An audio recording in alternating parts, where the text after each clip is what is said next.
नमस्कार दोस्तों, कैसे आप सभी लोग। उम्मीद करता हूं सभी लोग अच्छा कर रहे होंगे अपनी अपनी लाइफ में। मैं श्याम शर्मा आपके पास फिर दोबारा से हाजिर हूं आपकी सेवा में। कई सारे सवाल हैं, कई सारी बातें हैं जो आप लोगों से करनी है। एक जर्नी हम लोगों ने स्टार्ट की थी पिछले नवंबर से। ज्यादा टाइम नहीं हुआ था मुझे वीडियो बनाते हुए, बट आपका रेस्पॉन्स, आपका प्यार बहुत मिल रहा था। Thank you very much for that. सबसे पहला तो कई लोग पूछ रहे हैं, कई जो हमारे अच्छे कस्टमर्स हैं, पुराने कस्टमर्स हैं, जो वीडियो के थ्रू कनेक्टेड हुए, जो डिफरेंट लोकेशन से कॉल करते हैं, पूछते हैं कि भाई आपने वीडियो क्यों बनाना बंद किया। तो उसके बारे में बात करेंगे। दूसरा, आज की सिनेरियो में मार्केट में क्या चल रहा है। 2-3 महीने का गैप मुझे पता है हो चुका है कि मार्केट में बहुत सारे जो है चेंजेस आए हैं अफोर्डेबल्स के अंदर, मिड लग्जरी सेगमेंट के अंदर। मिड लग्जरी मेरा कहने का मतलब है कि जो 70-80 से लेकर लगभग 1-1.5 तक जाती हैं चीजें।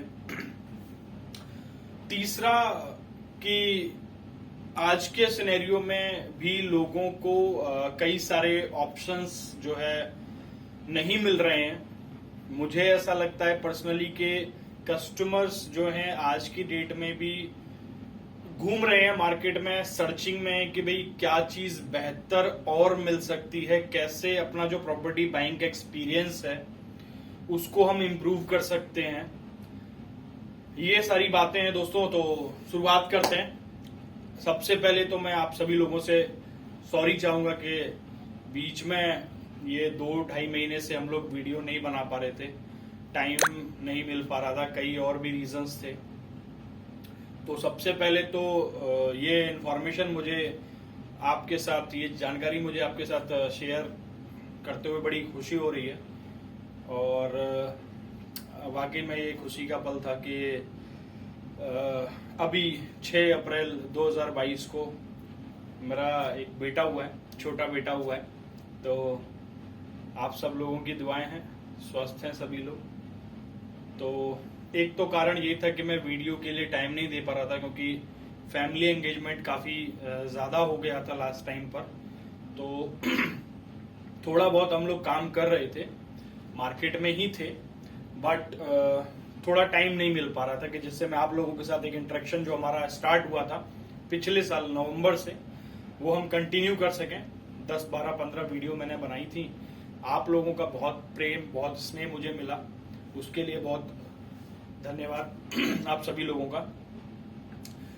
तो पहला कारण तो ये था कि बच्चा हुआ था, घर में बेटा हुआ था, तो इस वजह से मैं थोड़ा सा टाइम नहीं दे पाया वीडियोस को। दूसरा जो कारण था कि शायद आप लोगों को पता होगा, या कुछ जो कस्टमर्स हैं मेरे जिन्होंने फोन से मुझसे बात की, पूछा कि वीडियोस क्यों नहीं बन रही हैं, कुछ अपडेशन नहीं मिल पा रहे हैं जो बाकी सारे लोग श्याम जी दे रहे हैं, बट आपकी तरफ से वो रेस्पॉन्सेज नहीं आ रहे हैं। तो क्रॉस वेरीफाई करने में बड़ा प्रॉब्लम फेस हो रहा है।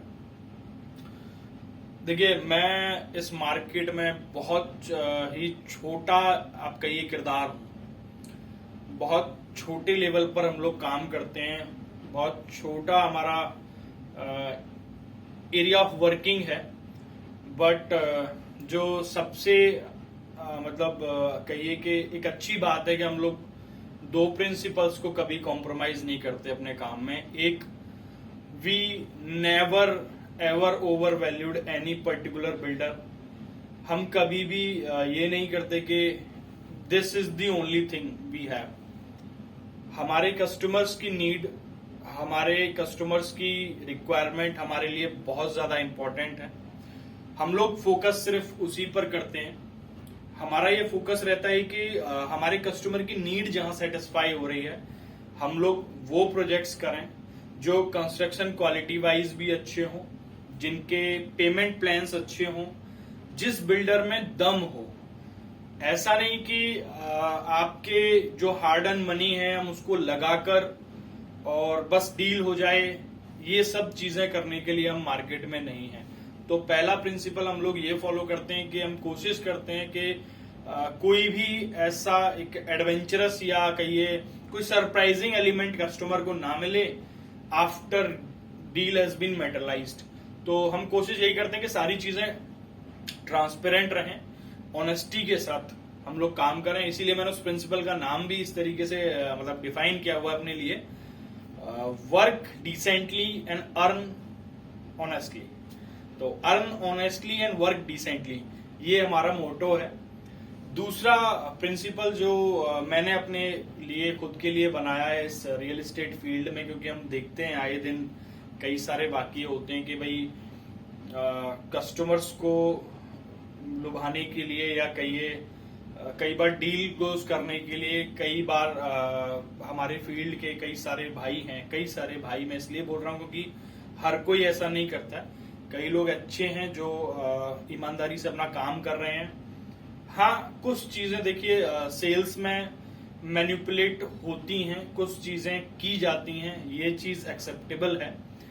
ये सिर्फ रियल एस्टेट में ही नहीं, हर प्रोडक्ट के सेल के साथ ये सिनेरियो है, क्योंकि सेल वर्ड जहां आ जाता है, आप लोग सभी लोग समझदार हैं तो आपको पता है कि भाई सेल्स जहां जुड़ गया तो वहां सामने वाले से ये एक्सपेक्ट किया जाता है कि वो एक चिकनी चुपड़ी बातें आपके लिए कहता है और you are suppose to agree on that. ऐसा एक जनरल नोशन है, सभी लोग मतलब कुछ लोग मेरी बात से इससे इत्तेफाक रख सकते हैं, उसमें कोई इशू नहीं है।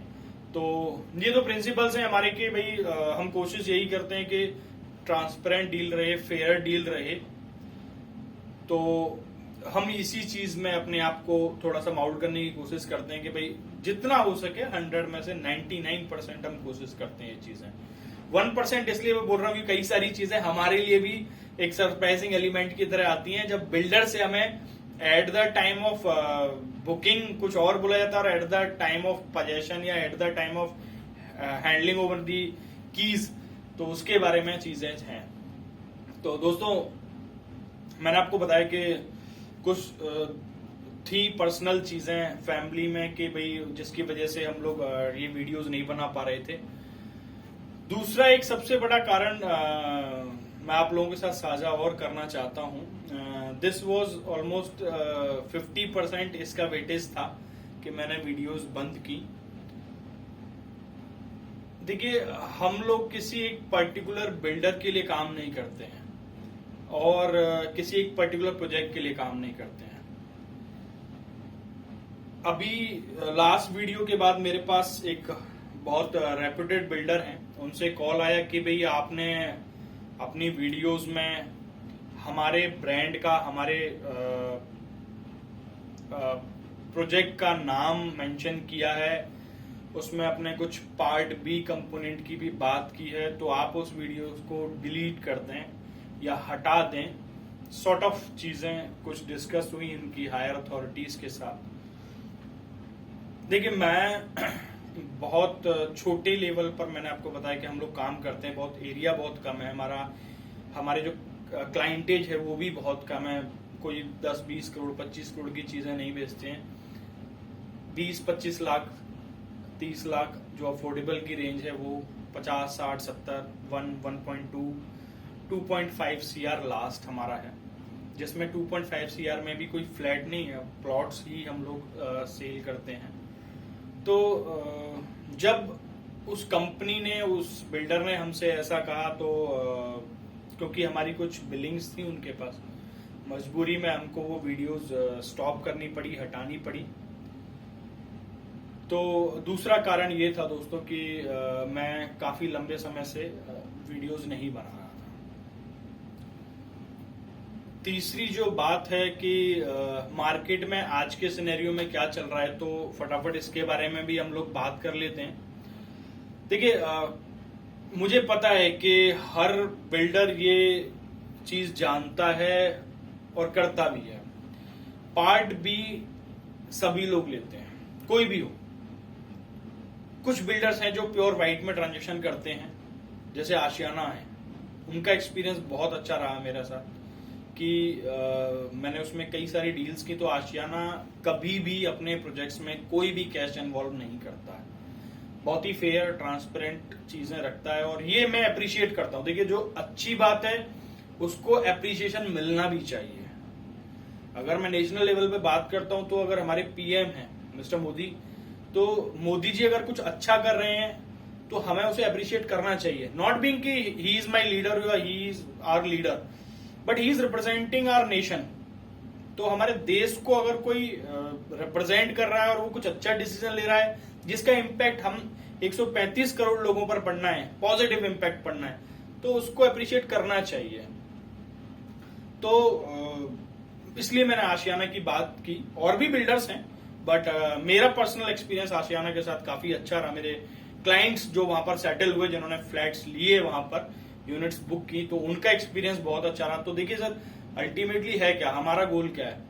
जब आप सेटिस्फाई होंगे तब हम सेटिस्फाई होंगे, satisfy in terms of both, ठीक है।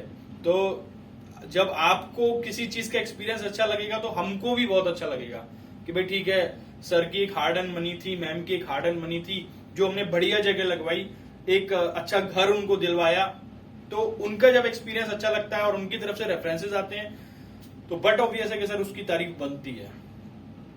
तो तीसरी बात हम लोग कर रहे थे कि मार्केट में आज के सिनेरियो में क्या चल रहा है। देखिए दोस्तों, इस 1-1.5 महीने में, 2 महीने में काफी सारी चीजें चेंज की हैं। हुड्डा की तरफ से अफोर्डेबल सेगमेंट में भी कुछ चेंज आया है, मिड लग्जरी सेगमेंट में भी कुछ चेंज आया है, प्लॉट्स में कुछ चेंज आया है, कॉमर्शियल्स में कुछ चेंज आया है। एक एक करके हम सभी पर बात करेंगे। तो सबसे पहले शुरुआत करते हैं कि मार्केट में एज अ ओवरऑल अगर हम बात करें तो देखिए, ये कहिए कि इन्फ्लेशन जो है ना, ये अपना इम्पैक्ट अब दिखा रहा है कहीं ना कहीं, चाहे वो रशिया यूक्रेन का वॉर हो, या कहिए कोविड का इम्पैक्ट हो, पोस्ट कोविड इम्पैक्ट जो हमें दिख रहा है, या फिर सप्लाई डिमांड का कुछ मिसमैच है, जिसकी वजह से कॉस्ट ऑफ मटेरियल, जो बिल्डिंग मटेरियल की बात मैं कर रहा हूं, वो कॉस्ट ऑफ मटेरियल इंक्रीज हो गया है। और सिर्फ cost of material in diesel petrol भी आप इन जनरल देख सकते हैं। मार्केट में इन्फ्लेशन का दौर है दोस्तों, और इन्फ्लेशन की बेसिक जो बातें हैं, वो बेसिक यही है कि जो cost of goods and services है वो इंक्रीज होता है। तो cost of goods and services जब इंक्रीज होता है तो इसका एक in and all complete market पर एक इम्पैक्ट पड़ता है। तो ऐसा नहीं है कि रियल एस्टेट ही महंगा है, या रियल एस्टेट में buying a plot, buying a home will cost you hire, but ऐसा नहीं है। ये सभी चीजों के लिए है, इन्फ्लेशन का दौर है, ठीक है। तो मेन बात ये है कि इस राइजिंग प्राइस वाले मार्केट में क्या ऑप्शंस मार्केट में मिल रहे हैं, क्या चेंजेस आए हैं, कितना इंक्रीज हुआ है, इसके बारे में हम डिटेल डिस्कशन करेंगे दोस्तों। आगे भी मैं वीडियोस मैं कोशिश करूंगा अपनी तरफ से कि अब वीडियोस ना रुकें। कुछ चीजें अगर होंगी प्रॉब्लमेटिक तो फिर दोबारा सॉर्ट आउट करेंगे। तो देखते हैं क्या चीजें हो सकती हैं। तो दोस्तों, शुरुआत मार्केट से हम कर रहे थे। इन एंड ऑल इन्फ्लेशन का दौर है, तो कॉस्ट ऑफ मटेरियल बढ़ जाने की वजह से फ्लैट्स, प्लॉट्स ये महंगे हो चुके हैं, ठीक है। कई चीजें ऐसी भी कि जनवरी 2022 में जब गवर्नमेंट ने अपने सर्कल रेट रिवाइज किए, तो उसका इम्पैक्ट उस समय ना फील होकर अब ये 2-3 महीने बाद फील लोगों को हो रहा है। सर्कल रेट रिवाइज हुए हैं, बिल्डिंग मटेरियल की कॉस्ट इंक्रीज हुई है। तो इस वजह से क्या है ना कि फ्लैट की और प्लॉट्स की और ये रीसेल जो फ्लैट्स थे, चाहे वो अफोर्डेबल के हों या फिर मिड लग्जरी सेगमेंट के हों, इंक्रीज हो चुके हैं, ठीक है। तो जो लोग, जो कस्टमर्स पहले वेट कर रहे थे, वेट एंड वॉच की सिचुएशन में थे, उनको कहीं ना कहीं लॉस हो चुका है। 2, 2.5, 3 लाख, चाहे 50,000 का हो, दे आर इन लॉस। ये तो डेफिनेटली है। जो सिर्फ वेट एंड वॉच की कंडीशन में थे कि भाई देखते हैं आगे शायद और नीचे आएगा, वो आएगा, ये आएगा, तो वो देखिए सिनेरियो है।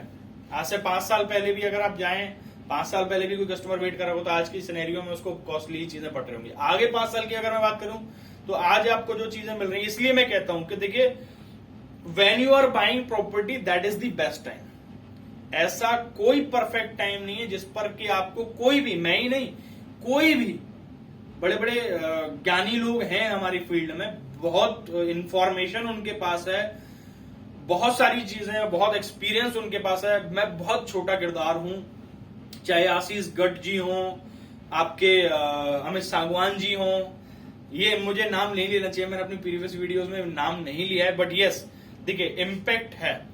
आपको ये एक्सेप्ट करना पड़ेगा कि आशीष गढ़ जी का एक्सपीरियंस जो है it is far better than what I observe कि जो लोग फील्ड में हैं उनके पास वो एक्सपीरियंस है। नो डाउट उन्होंने भी फील्ड में एक अच्छा खासा समय बिताया है। He is very good at commercials, तो बहुत अच्छा एक्सपीरियंस वो लोग आपको देते हैं। और आशीष सर के साथ पर्सनली मुझे जो लगता है उनका जो वे ऑफ प्रेजेंटेशन है, the way he present the things specially in commercial is fantastic. मैं वही थोड़ी देर पहले भी कह रहा था कि देखिए जो चीजें अप्रिशिएट करने लायक है वो अप्रिशिएट करनी चाहिए। दूसरे हमारे अमित सागवान जी हैं, सर को नमस्कार। अमित सागवान जी बहुत एक्सपीरियंस हैं रियल एस्टेट के अंदर, नॉट ओनली गुड़गांव, वो दिल्ली एनसीआर के आसपास की सारी चीजें, पता नहीं सर का सोर्स क्या है, पर पर्सनली मुझे बहुत अच्छा लगता है कि सर बहुत ही कहिए प्रोएक्टिव तरीके से चीजों को रखते हैं। बट एक जो चीज मुझे कमी लगती है कि वो कुछ फीस वीस वाला सिस्टम रहता है, वो अगर हटा दें तो मुझे लगता है उनकी वीडियो सबसे ज्यादा वॉच की जाएंगी। ठीक है, तो सब्सक्राइबर फीस मुझे लगता है यूट्यूब पर नहीं होनी चाहिए। हाँ, अगर जब तक कि वो उनका ओनली सोर्स ऑफ अर्निंग नहीं है। ठीक है, तो ये दो लोग बहुत महादिग्गज लोग हैं, तो बड़े कहिए कि इन्फॉर्मेशन इनके पास रहती है, हमारे पास वो थोड़ा डिले में आती है। ठीक है, तो दोस्तों मार्केट में इन एंड ऑल रेट काफी हाई हो चुके हैं। मैंने आपको बताया कि सिचुएशन क्या चल रही है कंट्री के अंदर। दूसरी चीज जो हम डिस्कस कर रहे थे, देखिए अफोर्डेबल्स क्या है कि अफोर्डेबल्स के अंदर अब एक ठहराव आ चुका है, ये आपको मानना पड़ेगा। अफोर्डेबल्स की जो डिमांड थी वो अब धीरे धीरे धीरे धीरे एक डाउनफ्लो की तरफ चल रही है, डाउनफॉल की तरफ चल रही है।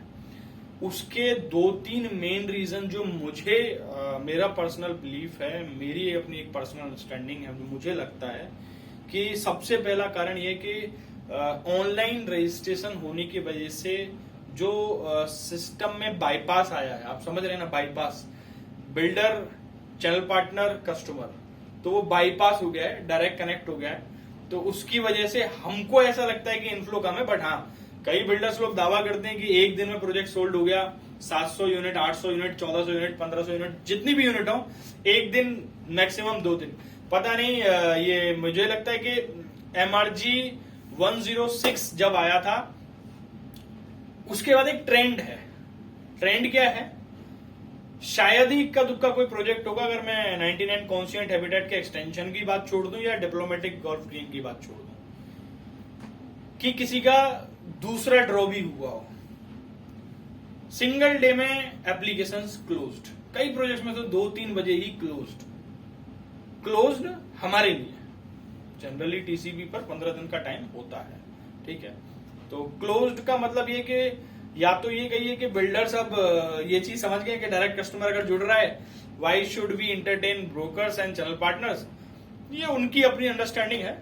तो ये है कि डायरेक्ट कनेक्टिविटी होने की वजह से जो बाईपास आया है, इसकी वजह से शायद मार्केट में हमारे जैसे लोग जो हैं, हम जो लोग काम कर रहे हैं इस फील्ड में, रियल एस्टेट फील्ड में, हमको ऐसा लगता है कि इनफ्लो थोड़ा सा कम हुआ है। और ये भी इसमें भी पूरी सच्चाई में मानता हूं कि एक दिन में प्रोजेक्ट सोल्ड आउट होना it next to be impossible. मैं ये नहीं कह रहा हूं कि बिल्कुल हो ही नहीं सकता, देयर आर सम चांसेस, पर हर प्रोजेक्ट के साथ नहीं हो सकता। GLS 86 जैसी लोकेशन,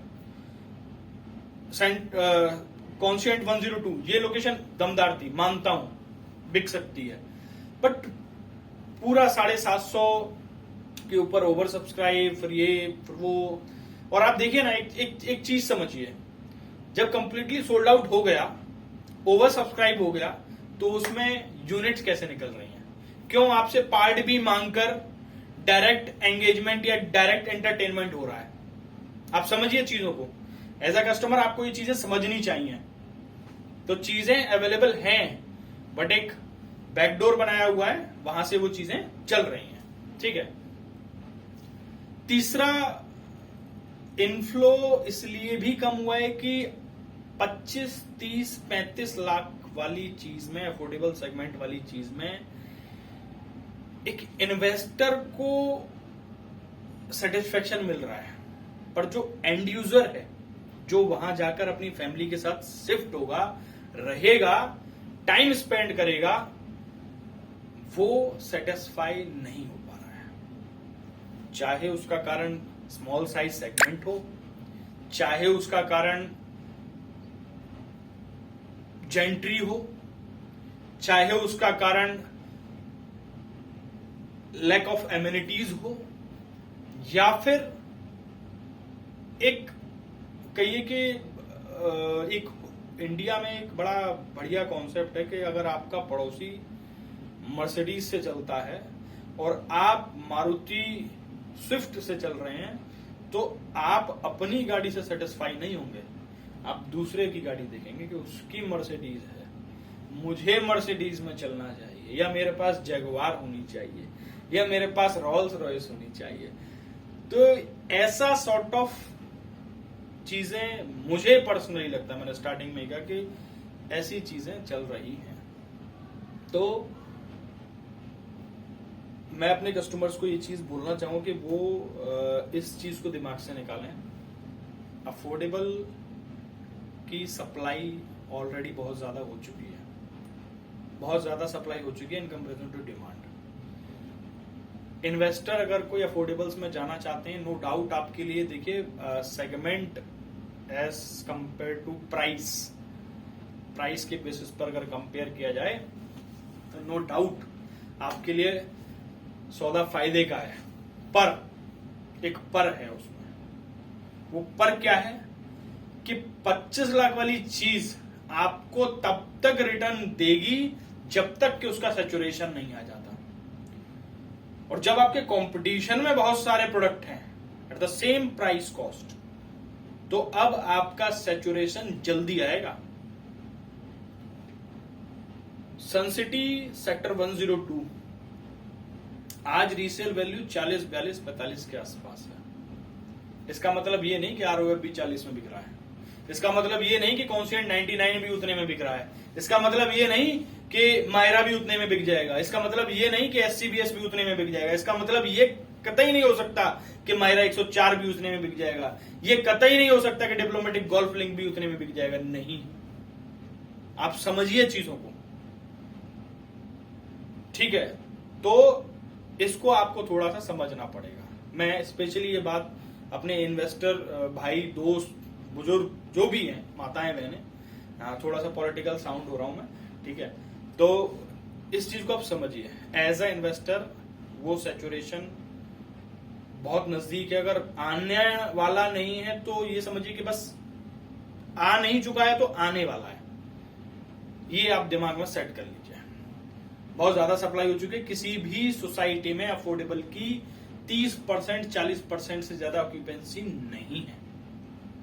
ये मैं हर सोसाइटी के लिए नहीं बोल रहा हूं, फिर आप मेरी जुबान पकड़ो तो मैं आपको इसलिए बोल दे रहा हूं। कमेंट सेक्शन में बहुत सारी चीजें आती हैं कि भाई आपने ऐसा बोल दिया, वैसा बोल दिया। नहीं सर, एक इन जनरल में बात कर रहा हूं। अगर मैं ओवरऑल देखूं 30-40%, मैक्सिमम 50%, इससे ज्यादा नहीं है सर। जहां दिखती है आपको भीड़, सेक्टर 81 में सिग्नेचर सेनेरा है, दिखती होगी भीड़। सेक्टर 70 में पिरामिड है, दिखती होगी भीड़।